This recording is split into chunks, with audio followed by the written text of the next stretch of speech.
That's magazine writer and Paris-Dakar veteran Jimmy Lewis. Well and truly past the morning trail run for the event. Running on SpaghettiOs and youthful enthusiasm, Justin Williamson is in the thick of the early fight, but the toughest sledding is still to come. We'll be back with more of Red Bull's Last Man Standing right after this.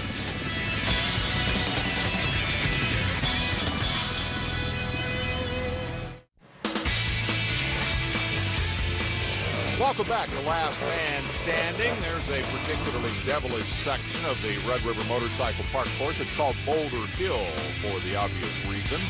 Note that ridden in reverse, it is a downhill, and based on what we're seeing at nearby Texas Stadium, that's probably a good thing. Well, watch the orange t-shirt, guys, coming down the hill to help. Big guy on the right. Okay, he helps a little. And here's the thanks he gets. Now, there is a certain etiquette here. Guy Cooper is willing to wait for Ryan Dudek until Dudek does that. Now, it's time for Cooper to go. But when he can't find any traction, he and Dudek are both upstaged by the late arriving Nathan Canny. Pardon me, boys, coming through here. And Canny picks up 2 spots in the process. On to triple threat. In the course change, this obstacle was not reversed, and David Knight, day or night, is up on the pegs and making it look easy. A couple of quick dabs, and he's on his way.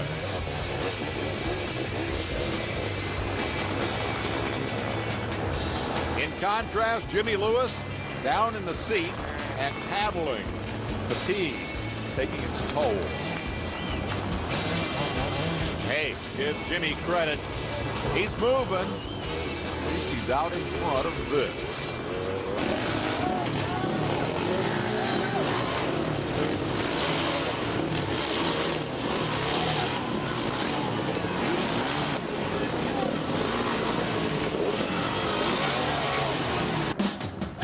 So, what's become of Lafferty? Well, he's third in this little group after a bad start. That's Billy Russell in front, making it through triple threat cleanly. David Camo, not so fortunate. And Lafferty will pick up a spot the hard way.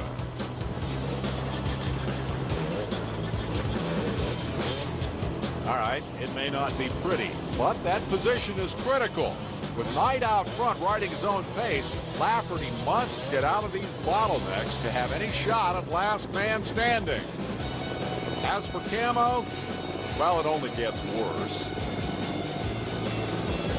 By the time he gets back underway, Justin Williamson, chasing that SpaghettiO sponsorship, has gone by to pick up another position. And remember, good news, bad news, Caleb Ramsey?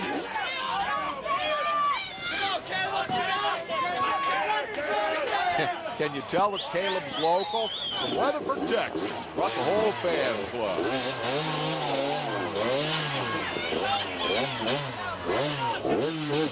Attaboy, Caleb. Where's he going?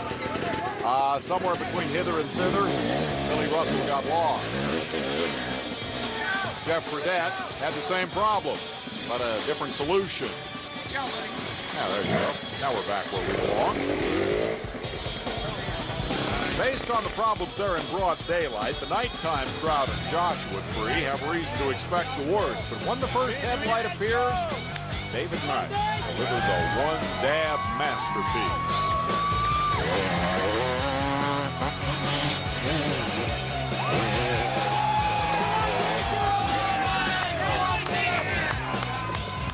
Oh, nice.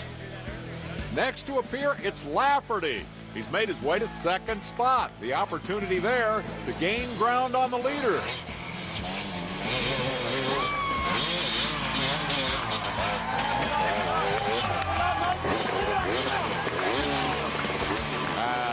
Unfortunately, it won't happen this way.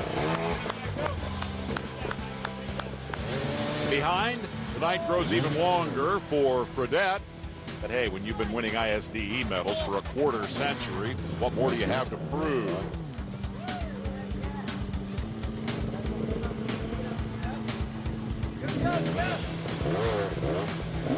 And remember the gnarly dude from Canada, British Columbia's Guy Perrette? There's Guy at his most gnarly. Well done. After 9 hours of this abuse, pushing doesn't get any easier. Guy Cooper will tell you this is what keeps him young. For the leader night, final pit stop. Water tonic. Who's second? Lafferty. They say 5 minutes, but you're going perfect right now. Just keep doing exactly what you're doing. Is the bike good? Yeah. Okay. No worries. No worries. Let's do this thing, bud.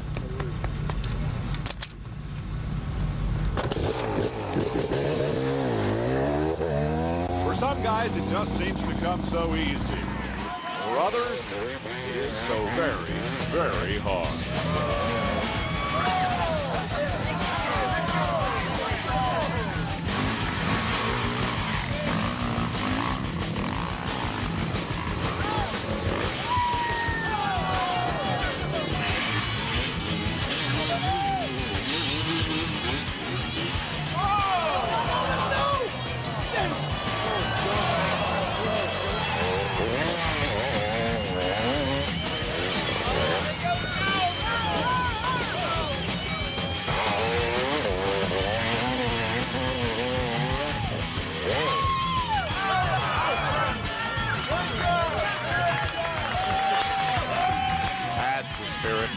We'll be right back.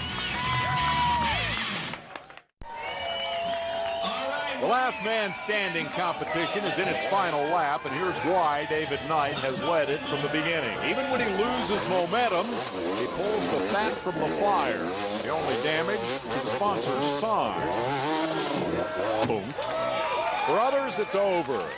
I didn't have any balance.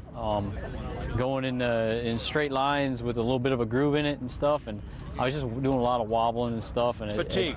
Fatigue. Yeah. That's a good word. Yeah. No, it was a good, tough race, you know, and it's just too tough for me. Caught a tree pretty hard and it ripped my light off, and I'm making too many mistakes, and I've had a day. Where's that white flag at? Damn it! I'm proud of you, baby.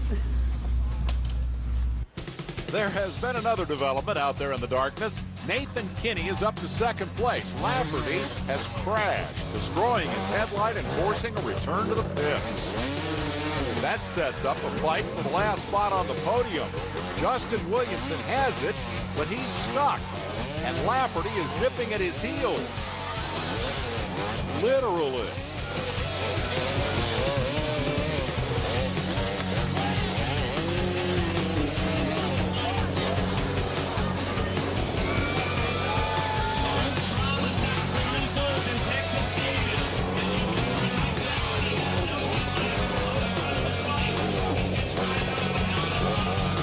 Unfortunately for Mike, his exit from the stadium is no more expeditious than was Williamson's, and so they'll continue their fight somewhere out there in the darkness. Up Joshua Tree for the final time. The day-long leader Knight again dazzles the fans.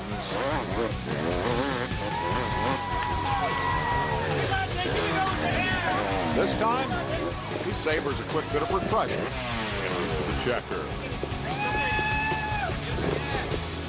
That was awesome. That's right. That was awesome. Yeah. That was bad to the bone right there. Guy Perrette again. When those big four-strokes stop, they stop in a hurry.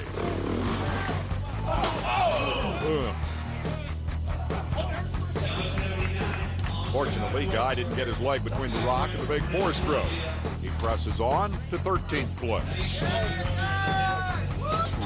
Here's a classic late race situation. Starting up triple threat, Steve Nicklaus back can see his opponent stall. If I can see him, I can catch him.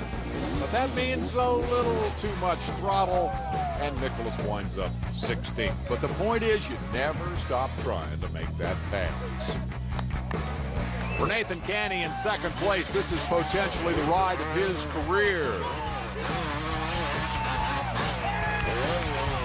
Broken hand and a team change marred the early part of this season.